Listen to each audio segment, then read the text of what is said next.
Hamınızı salamlayıram dostlar, değerli izleyiciler ve değerli abituriyentler. Kanalıma hoş gelmişsiniz. Ben bu videoda size ilk dövlət qurumları haqqında məlumat vereceğim. Öncelikle her videodan evvel dediğim gibi mütləq ya videoya baxmazdan önce və yaxud videoya baxdıqdan sonra mütləq kitabı oxuyun. Çünkü mən demədiyim, toxunmadığım bir mövzu ola bilər və o mövzu çox önemli bir mövzu olub. Sizə gələcəkdə bir sual kimi düşə bilər. Onun üçün kitab mütləq ən azı bir dəfə oxunmalıdır. İlkin dövlət qurumları haqqında məlumat verməyə başlasaq, ilkin dövlət qurumlarından əsasən belə deyim, məsələn, Arattadan, Lulubidən düşəcək ayrı-ayrı bir dövlətdən düşəcək bir sual görünməmişəm bu günə qədər qəbul imtahanlarında.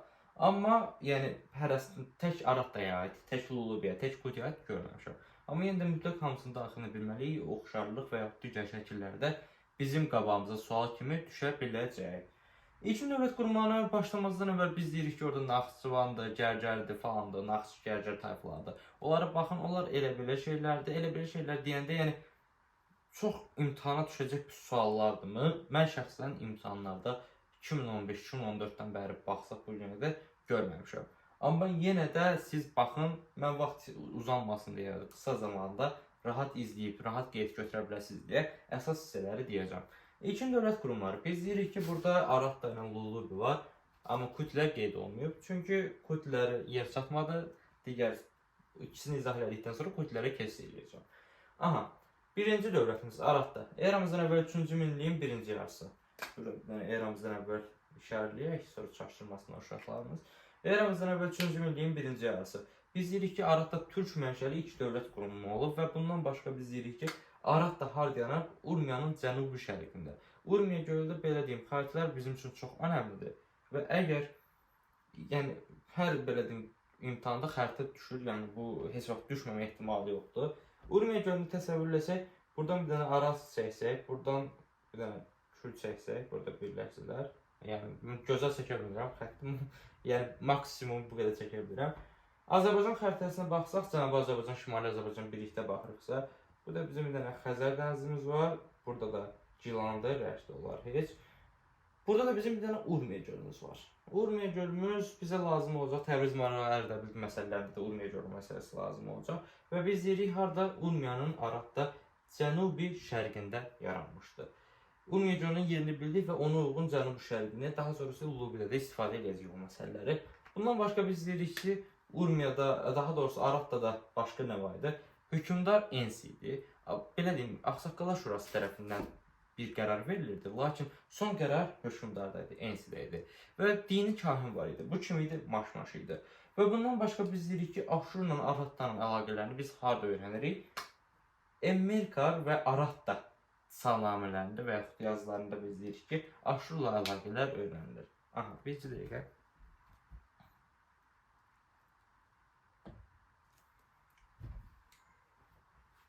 Aha. Və biz deyirik ki, Aşurla əlaqə harda? Emmirk və Aradda yazılı mənbələrində bizim Aşurla əlaqəmiz qeyd olunmuş olur.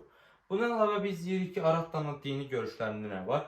İnanna və Lana. İnanna bərəkət və məhəbbət tanrısıdır. Lana isə Araddanın mühafizkarı idi. Hər ikisi ilahidir.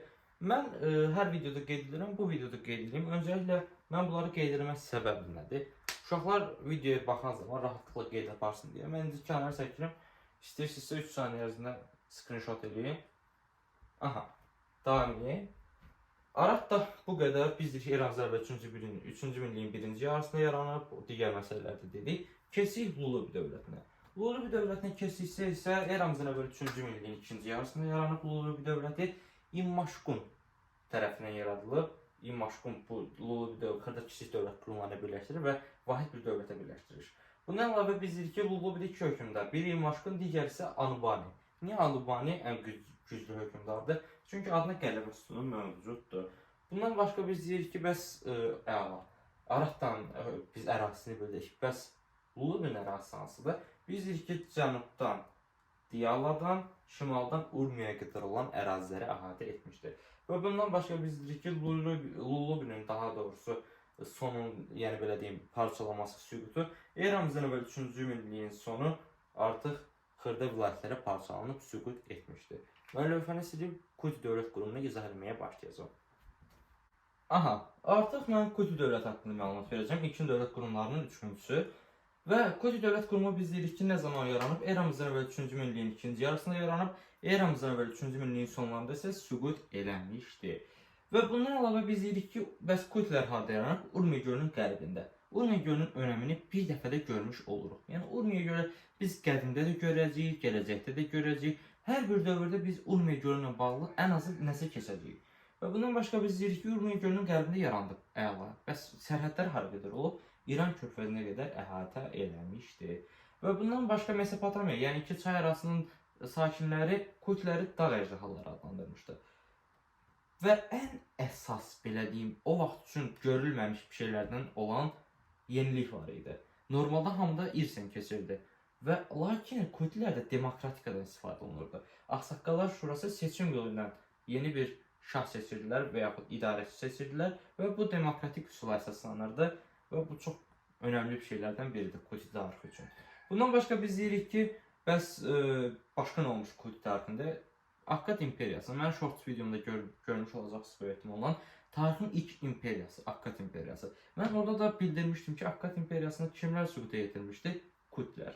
Eramızdan əvvəl 22-ci əsrdə Akkadlara son qoyur Kutilər və orada 100 illik hakimiyyətə başlayırlar. Lakin hakimiyyət zamanı belə bir şeydən istifadə edirlər. Özləri öz belə deyim insanlarından, yəni öz danışıqlarından istifadə edirlər. Elə Şumerdə yaşamış, yəni Akkad imperiyasının tərkibində yaşamış danışıqlardan istifadə edərək dövləti idarə edirdilər və ondan başqa onlara müstəqillik verirlər, çox müstəqillik verirlər. Bundan başqa biz deyirik ki, Akkadlarla mübarizə Şumerlərlənsə dostluq münasibətində olmuşdur Kutilər və eramızdan əvvəl 22-ci əsrdə biz deyirik ki, sonuncu hökmdar Trikana qarşı üsyan başlayır və bu üsyan nəticəsində Kutilərə son qoyulur. Bəs Kutilərə son qoyuldu, əla, eramızdan əvvəl 3-cü minilliyin sonlarında Kutilər tarix səhnəsində, yəni bir dövlət kimi yox oldu, bəs tayfa kimi normal olaraq qalır. Başqa nə oldu? Bəs hansı bir tayfalar önə çıxdı desək, tayfalarımız var. Su-Subar Turiki. Bu tayfalar önə çıxmağa başlayır. Eramızdan əvvəl hətta biz Su-Subar Turikiyə aid iki şey deyəcəyik daha doğrusu. Birinci olaraq eramızdan əvvəl 2-ci minillikdə Şuşara şəhərini, belə deyim, Aşurun şəhərini özləri ələ keçirilir və bundan başqa biz deyirik ki, eramızdan əvvəl 18-ci əsrdə Hammurapi. Hammurapi də kimdir? Babilistanın hökmdarı. Hammurapi onlara Babilistanda yaşamağa icazə verir. İlkin dövlət qurumları bu qədər və hal-hazırda mən yeni lövhəni silib Manna dövlətini izah etməyə başlayacağam. Aha, hal-hazırda isə mən Manna dövlətini izah etməyə başlayacağam. Manna yazıldığı kimi, qeyd etdiyim kimi, Azərbaycanın ilk dövləti olub, ilk quldar dövləti olub, ən qədim dövlət olub və bundan başqa ilk mərkəzləşmiş dövlət olub. Mərkəzləşmiş əslində çox fərqli bir şeydir. Yəni biz belə deyirik ki, mərkəzləşmiş dövlətləri biz baxanda Manna çox müsbət bir şəkildə bunu əldə edib. Hal-hazırda biz belə deyim, Azərbaycanda orta əsrlərdə elə dövlətlər görəcəyik ki, qüdrətli dövlətlər sayılır həmin dövlətlər. Onlar əslində mərkəzləşməyib və mərkəzləşmə nədir? Bir yerdən idarə olunmadır və onu necə bacarıblar, onu da izah edəcəm bu videoda. Daha doğrusu biraz sonra izah etməyə başlayacağam. Aha. Birinci deyirik ki, Manna adına ilk olaraq eramızdan əvvəl 843-cü ildə 3-cü Salmansarın Mixi yazılı kitabxanasının, daha doğrusu salnaməsində rast gəlinib və Manna tayfasının adı çəkilib, başqa heç bir şey. Bundan başqa biz deyirik ki, eramızdan əvvəl 829-cu ildə 3-cü Salmansarın sərkərdəsinin yürüyüşü zamanı isə iki biz məlumata rast gəlmiş olacaq. Bir, Manna hökmdarı Udakinin adına, ikinci isə bizim paytaxtımız, yəni Mannamızın paytaxtı İzurtun adına rast gəlmiş olacaq. Yox, bir dənə markeri dəyişim. Aha, biz dedik əla, Udaki İzurtu. Bundan başqa başlayaq Manna ilə qonşu dövlətlərin münasibətlərindən. Bizdə iki dövlət əsas qonşuluqda problem yaradacaq bir dövlətlərdir. Hansılar? Urartu və Aşur. Aşur bizim daha, belə deyim, qonşuluq münasibətində müttəfiq roluna gələcək. Lakin Urartu gəlməyəcək. İndi onu da izah etməyə başlayacağam. Biz deyirik ki, eramızdan əvvəl 9-cu əsrdə Urartu Mannaya yürüş edib və Mannaya tabi olan Gizan vilayətini tutur. Bundan başqa biz deyirik ki, artıq bunlar o qədər eramızdan əvvəl 8-ci əsrdə başlayırlar yürüş eləməyə, çox kəskinləşir onların yürüşləri və bu yürüşlərin nəticəsində əksinə Manna daha da güclənmiş olur. Nə olur? Daha da gücləşmiş, daha da möhkəmlənmiş olur. Və biz İranzunun adını görmüş oluruq. Udakidən sonra Mannanın ilk, belə deyim, hökmdarın adı İranzu. Eramızdan əvvəl 740, eramızdan əvvəl 719-cu illərdə hakimiyyətdə olmuşdu. İranın iki əsas məsələsi var idi. Daxili siyasət və xarici siyasət. Bunlar məsələlər hansılar idi? Daxili siyasətdə canşirlik sistemindən istifadə etməklə mərkəzləşmiş dövlət yaratmaq bacardı və xarici siyasətdə xarici hücumların qarşısını almaq. Yəni Urartunun Aşurla münasibətləri düzənə salmaq. Onu da necə salır? İzah edək. İlk olaraq biz deyirik ki, xarici hücumlardan qorunmaq üçün Assurla müttəfiq roluna girir və bundan başqa biz deyirik ki, hətta eramızdan əvvəl 735-ci ildə burada qeyd etmişəm. Assurla Urartun arasında bir döyüş baş verir və Manna, yəni İranzu Assura kömək edir və Assur Urartun üzərində qələbə çalmış olur. Və bir müddət keçir, artıq Urartu baxır ki, heç cür, yəni Mannanı xaricdən hücumla vurmaq olmur, çünki Assur onun müttəfiqidir. Ağlına gəlir ki, qıraqdan vura bilmirəm, xaricdən vura bilmirəm, daxildən işəl eləyim. Daxildən işəl eləmək nə deməkdir? Üsyana qaldırmaq. İkinci Rusa üsyana qaldırmağa çalışır və buna nail olur. Biz deyirik ki, Zukurt və digər şəhərlər artıq başlayır üsyana və Mannadan ayrılmağa başlayır. Lakin biz deyirik ki, 2-ci Sarqonla Mannanın müqaviləsi müttəfiqliyi olduğuna görə, İranzu ilə daha doğrusu, 2-ci Sarqon eramızdan əvvəl 719-cu ildə Mannaya yürüş edir və belə deyim, üsyan çıxartmış şəhərləri dağıdır, onların əhalisini isə öz ölkəsində aparmış olur. Lakin elə həmin ildə, eramızdan əvvəl 719-cu ildə İranzu vəfat edir və yerinə oğlu Azan hakimiyyətə gəlmiş olur. Və mən silib Azan hakimiyyətindən başlayaraq Mannanın digər hökmdarları haqqında sizə izah verəcəm. Aha, indi isə artıq son hissədir Mannamızda bizim. Nə var? Ahşeri, Ualli və Mannanın mədəniyyəti. Öncəliklə Ahşeri nə zaman hakimiyyətdə olub? Eramızdan əvvəl 675-ci ildən eramızdan əvvəl 650-ci illər qədər hakimiyyətdə olmuşdu. Ahşerin dövrü nə daxildir? Biz deyirik ki, Kimmer, İskit, Sak tayfalarının yürüşü, türk tayfaları olan Kimmer, İskit, Sakın yürüşü. Və bundan başqa biz deyirik ki, həmin dövrdə İskit padşahlığı meydana gəlir və bundan əlavə biz deyirik ki, niyə Midiyada üsyan qeyd etmişəm burada? Çünki Midiyada üsyan olmasının Midiyada üsyan Aşurlara qarşı bir üsyan. Assur eyni şeydir. Midiyada üsyan baş vermişdi və bildiyimiz kimi Ahşeri Midiyadakı Aşurlara qarşı olmuş üsyana köməklik göstərmişdi. Və bundan əlavə təkcə köməklik göstərməklərlə qalmır. İskit padşahlığı ilə müttəfiq əlaqəsinə girib Manna və İskit padşahlığı birgə Aşurun üzərinə daha doğrusu yürüş eləmiş olur. Lakin biz bilirik ki 640-600 belə deyim 30-a qədər, 640-630-a qədər Aşurlara qarşı durmaq çox məntiqsiz hərəkət idi. Çünki Aşur o dövrə qədər çox mükəmməl və möhkəm bir dövlət idi və onun da adısı taleyini yaşayır Ahşeri. Necə yaşayır? Eramızdan əvvəl 650-ci ildə Aşurbanipal gəlir bizim paytaxta, yəni Mannan paytaxtına, Zürtunu dağıdır, yandırır və bundan başqa talayır, çıxır, gedir və bundan sonra da Ahşeri xalq üsyan qaldırır Ahşeriyə qarşı və Ahşeri üsyan nəticəsində öldürülür. Ahşeri getdi 650-ci ildə. Kim gəlir? Oğlu Uali. Uali nə zaman hakimiyyətdə olub? Eramızdan əvvəl 650, eramızdan əvvəl 630-cu ildə hakimiyyətdə olmuşdu. Uali isə yenidən bərpa, yəni pozulmuş Aşurla olan ittifaqı yenidən bərpa etməyə başlayır. Biz burada görürük Aşurla ittifaqda. Lakin Manna çox böyük bir səhv edir. O səhv hansıdır? Artıq gücünü itirmiş bir zəif dövlət. Yəni artıq süquta doğru yaxınlaşmış bir dövlətə müttəfiq kimi qalır. O hansı dövlətdir? Aşur dövləti. Və o siyasi səhvin nəticəsi olaraq dövlət əldən gedir. Nə zaman? Eramızdan əvvəl 590-cı ildəki həmin 6-cı əsrdən artıq başlayaraq eramızdan əvvəl 6-cı əsrdən 7-ci əsrin sonu 6-cı əsrin əvvəlləri deyək. O səhvdən nəticə olaraq biz deyirik ki, nə olur? Nə baş verir? Manna müstəqilliyinə son qoyulur.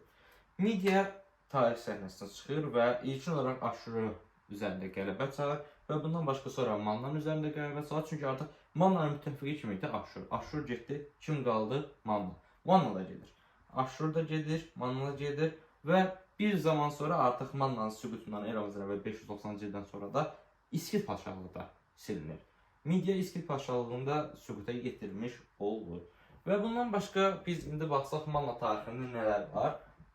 Bu hissə qutardı, əla, biz dedik, o alimini qeyd elədik. Potensial bir sualdır. Məsələn, potensial sual olaraq nə deyə bilərik biz? İlk hökmdar tutalım. Bizə bir sual verir ki, ilk hökmdar İranzunun dövründə. Bu yanlış bir sözdür. Çünki biz ilk hökmdar Udakin adını eşitirik. İranzunun adını eşitmiş olmuruq. Və bundan əlavə məsələn deyir ki, son hökmdar Valinin hakimiyyət dövrü. Biz burada indi mən çəkilim görə bilərsiniz. Valinin hakimiyyət dövrü. Elə bir sual yazsa səhvdir. Niyə səhvdir? Çünki eramızdan əvvəl 590-cı ildə süquta yetirilib bu dövlət. Lakin vali eramızdan əvvəl 650, eramızdan əvvəl 630-cu illərdə hakimiyyət olub. Buna mütləq nəzər yetirin. Çünki din, yəni belə loru dildə desək atmaq. Yəni heç gözlənilməyən bir nöqtədən o sualı verə bilər və biz də psixoloji olaraq baxarıq ki, okey, düzdür, sonuncu hökmdardır. Biz onun sonuncu olaraq adını görmüşük. Lakin sonuncu illərə baxsaq, biz onun sonuncu olmadığını görmüş oluruq. Bundan əlavə mədəniyyət hissəsinə gəldikdə Həsənli və Zivyədən gümüş sini tapılıb, Həsəndə isə qızılcan tapılıb. Bundan əlavə bəs bunu kim araşdırıb? Robert Denstier 1956-cı ildə araşdırmalar nəticəsində tapmışdı. Və biz deyirik ki, o boyda dövlətdir. Bu dövlətin dini nədir? Bu dövlətin dini biz deyirik ki, o dövrdəkilər normal olaraq çox tanrılı din olmuşdu. Bunun əlavə bəs əla, dövlətin dini var, bir siyasi formatı var və ictimai formatı var. Bəs nə qaldı? Yazısı. Yazısı nə idi? Həm Mixiyaz ilə tanış olmuşlar. Eyni zamanda özlərinə bir yazı var idi. Bu yazı hansı idi? Heroqlif yazısından istifadə etmişdirlər. Manna dövləti bu qədər. Bundan əlavə mən ilkin dövlət qurumları və Mannanı birləşdirdim. Artıq gələn videoda isə ümumi tarixin böyük ehtimalla Çin və Hun hissəsini izah eləmiş olacağam. Və gələn videolarda görüşənədək bu video YouTube'dan yayınlanır. Instagramdan və TikTok hesablarımızı izləməyi unutmayın. Yorum yazıb şərh yazmağı və abunə olmağı da unutmayın. Sağ olun, gününüz uğurlu keçsin.